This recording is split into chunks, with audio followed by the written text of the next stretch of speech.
10,000 రూపాయలు కట్టిన ఎల్ఆర్ఎస్పై ప్రభుత్వం ఇప్పటికైనా స్పష్టత ఇవ్వాలని జిల్లా రియల్ ఎస్టేట్ వ్యాపార అసోసియేషన్ జిల్లా అధ్యక్షుడు, తెలంగాణ సామాజిక ఉద్యమకారుడు, సావిత్రిబాయి పులే జాతీయ విశిష్టత సేవ అవార్డు గ్రహీత పంతంగి వీరస్వామి గౌడ్ ప్రభుత్వాన్ని కోరారు.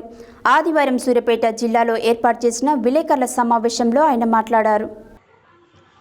ఆదివారం సూర్యాపేట జిల్లా కేంద్రంలో ఏర్పాటు చేసిన విలేకరుల సమావేశంలో జిల్లా రియల్ ఎస్టేట్ వ్యాపార అసోసియేషన్ జిల్లా అధ్యక్షుడు, తెలంగాణ సామాజిక ఉద్యమకారుడు, సావిత్రిబాయి పులే జాతీయ విశిష్ట సేవా అవార్డు గ్రహీత పంతంగి వీరస్వామి గౌడ్ మాట్లాడుతూ, పాత వెంచర్ల ప్లాట్ల రిజిస్ట్రేషన్ కొరకు ఎదురు చూస్తున్న ప్రజలు ప్రభుత్వం 10,000 రూపాయలు మీ సేవ ద్వారా ఎల్ఆర్ఎస్ కొరకు రియల్ ఎస్టేట్ వ్యాపారుల నుండి కట్టించుకున్న ప్రభుత్వం నేటికి దానిపై స్పష్టత ఇవ్వలేదన్నారు.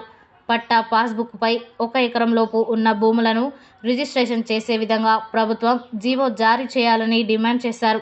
పేదలు వారి కుటుంబ అవసరాల నిమిత్తం కూతుళ్ల పెళ్లిళ్ల కోసం ఒక్కొక్క రూపాయి వెనకేసుకొని చిన్నపాటి భూములను కొనుగోలు చేశారన్నారు. అట్టి భూములపై కూడా ప్రభుత్వం రిజిస్ట్రేషన్ చేసేందుకు వెనకాడితే పేదలు మరింత ఆర్థిక కూబిలోకి వెళ్లే ఆస్కారం ఉందన్నారు.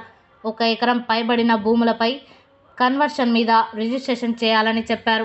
భూముల కొనుగోలుపై రియల్ ఎస్టేట్ వ్యాపారులు అప్పులు తెచ్చి పెట్టుబడులు పెట్టి నేడు దీనస్థితికి దిగజారని ఆవేదన వ్యక్తం చేశారు. వ్యవసాయేతర భూమిని తమ అవసరాల కోసం గ్రామ పంచాయతీ పట్టా పాస్బుక్ నుండి లేఅవుట్లలో జీపీఏ చేసుకున్న వెంచర్ ప్లాట్లకు ప్రభుత్వం రిజిస్ట్రేషన్ ఆపింది. అలా ఆపడం వల్ల సామాన్య ప్రజలు చాలా ఇబ్బంది పడుతున్నారు. ఈ కార్యక్రమంలో పట్టణ అధ్యక్షుడు జలగం సత్యం గౌడ్, జిల్లా గౌరవ సలహాదారుడు దేవత్ కిషన్ నాయక్, జిల్లా ప్రధాన కార్యదర్శి వెన్నా శ్రీనివాస్ రెడ్డి, జిల్లా కోశాధికారి బాలసైదులు, పట్టణ గౌరవ సలహాదారుడు మండాది గోపాల్ రెడ్డి, వెంకన్న, ఆకుల మారయ్య గౌడ్, ఐతగాని మల్లయ్య గౌడ్, ఖమ్మంపాటి అంజయ్య గౌడ్, కిరణ్ తదితరులు పాల్గొన్నారు. ఈరోజు రియల్ ఎస్టేట్ వ్యాపారులు తెలంగాణ రాష్ట్ర వ్యాప్తంగా ఎల్ఆర్ఎస్ కోసం 26 లక్షల మంది అప్లికేషన్లు పెట్టుకొని 10,000 రూపాయలు మీ సేవ ద్వారా ఆన్లైన్లో 2020లో మరి అప్పుడు అనధికారి ప్లాట్లకు ప్రభుత్వం ఎల్ఆర్ఎస్ కోసం డబ్బులు కట్టించుకున్నది. మరి రీసెంట్గా తెలంగాణ రాష్ట్ర ప్రభుత్వం గ్రీన్ సిగ్నల్ ఇవ్వడం జరిగింది, అమలు చేయడం క్యాబినెట్లో అమలు చేయడం జరిగింది. కానీ ఇక్కడ హైకోర్టులో పెండింగ్ ఉండడం వల్ల ఆ కేసు కోర్టులో పరిష్కారం అయితేనే ఇక్కడ మున్సిపాలిటీ అధికారులు అప్లికేషన్ తీసుకోవట్లేదు. మరి ఇంకా ఎల్ఆర్ఎస్ అనేది పెండింగ్లో ఉన్నది.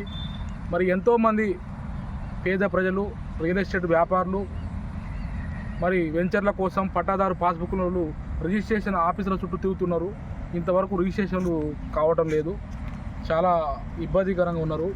ఈ రియల్ ఎస్టేట్ వ్యాపారులు లక్షల కొద్ది పెట్టుబడులు పెట్టి అప్పులు తీసుకొచ్చి వడ్డీలో తీసుకొచ్చి మరి వెంచర్లు వేసినారు. వారికి నష్టాల బాటలో రియల్ ఎస్టేట్ కూడా అంత అనుకూలంగా లేదు. ప్రభుత్వాలు ఈ రియల్ ఎస్టేట్ అభివృద్ధి కొరకై కొన్ని మార్గదర్శకాలు కూడా విడుదల చేయాలి.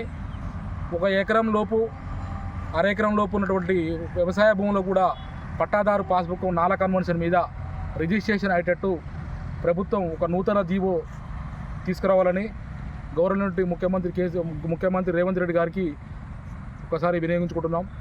అదే మాదిరిగా ఈ సూర్యాపేట జిల్లాలో ఇండస్ట్రీ పార్క్ కానివ్వండి, ఇంకా సూర్యాపేట జిల్లా అభివృద్ధి కొరకు ఈ కొన్ని ఆఫీసులు కూడా కేటాయిస్తే మరి ఇక్కడ సూర్యాపేటకు రియల్ ఎస్టేట్ రంగం అనేది అభివృద్ధిలో పడుతుంది.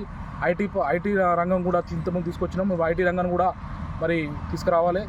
ఇంకా నూతన మార్గదర్శకాలు సూర్యాపేట జిల్లాకు కొన్ని ఆఫీసులు కేటాయించి రియల్ ఎస్టేట్ రంగం అభివృద్ధి కొరకై పాటుపడాలి. మరి సూర్యాపేట జిల్లాలో ఒక 8 గుంటల స్థలం కృష్ణకాలంలో ప్రభుత్వం అప్పుడు రిజిస్ట్రేషన్ పట్టాదారు యజమానులు ప్రభుత్వానికి సబ్ రిజిస్టర్ ఆఫీస్కు 8 గుంటల స్థలం కేటాయించారు. ఆ స్థలాన్ని కూడా ప్రభుత్వం మరి నిధులు కేటాయించి ఒక కొత్త భవనాన్ని ఈ సూర్యాపేట జిల్లా ప్రజలు చాలామంది కోరుకుంటున్నారు. మంచి అంగులతోని ప్రజలకు ఉపయోగపడంగా ఉండాలి.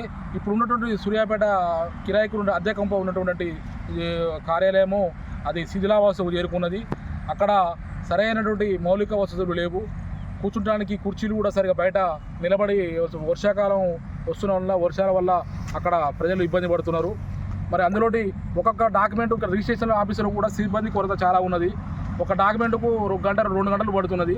అది కూడా ప్రభుత్వం ఇక్కడ దృష్టి ఉంచుకొని ప్రజలకు మంచి సౌకర్యం ఇచ్చేట్టు మౌలిక వసతులు కూడా కల్పించాలని కోరుకుంటున్నా. అదే మాదిరిగా ఈ మున్సిపాలిటీలో కూడా ఇంటి నెంబరు గత 5-10 సంవత్సరాల క్రితం ఇంటి నెంబరు వాళ్ళకు రసీదులు ఇచ్చి వీళ్ళకు మళ్ళీ ఆన్లైన్లో ఎక్కకపోవడం వల్ల మరి వాళ్ళు మళ్ళీ ఇంటి పన్ను కడదామని వాళ్ళు రిజిస్ట్రేషన్ కోసం పోతే మున్సిపాలిటీ అధికారులు ఆన్లైన్లో ఎక్కకపోవడం వల్ల రిజిస్ట్రేషన్ కావట్లేదు. అది కూడా ప్రజలు ఇబ్బంది పడుతున్నారు.